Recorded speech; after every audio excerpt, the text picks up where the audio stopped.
Ботай мәдениеті тек біздің өлкенің тарихи мәдениеті ғана емес, бүкіл қазақ елінің тарихи құнды қонысы.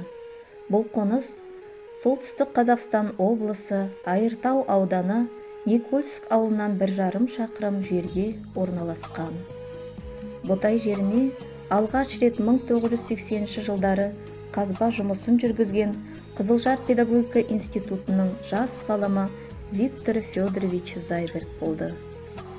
Ғалым Ботай қонысына алыс жақын шетелдерден археолог ғалымдарды тартып, археологиялық жәдігерлердің құндылығын дәлелдеген. 1980 жылдан басталған зерттеу жұмысына 40 жылдан астам уақыт өтсе де, әлі де зерттеу жұмысы жалғасып дамып келеді. Ботайлықтар энеолит заманында өмір сүрген. Олар ежелгі заманның өзінде таң қаларлық тамаша құнды дүниелерді ойлап тапқан. Олардың ұлылығын құнды жәдігерлеріне қарап сезінуге болады.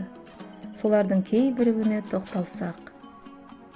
Ботайлықтардың баспанасы жертөле, киіз үйдің прототипі.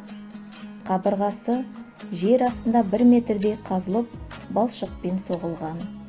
Қабырғасын ұстату үшін арасына жылқы сүйектерін қосқан. Ол қыста суық, жазда ыстықтан қорғайтын болған.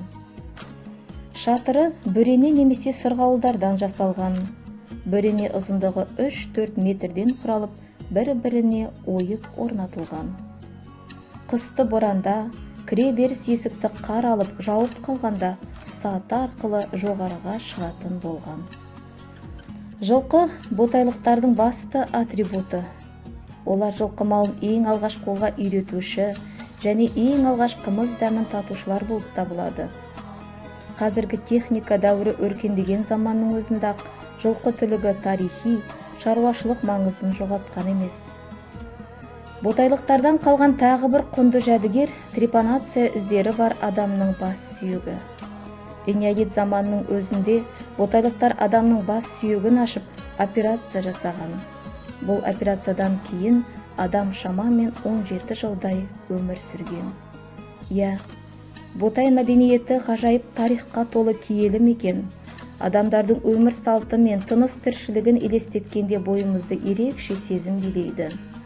Ботай қонысы ол өткен тарихымыз, ата-бабамыздың жасаған тұрмыс салты, тыныс тіршілігі, қайнаған өмірі болды.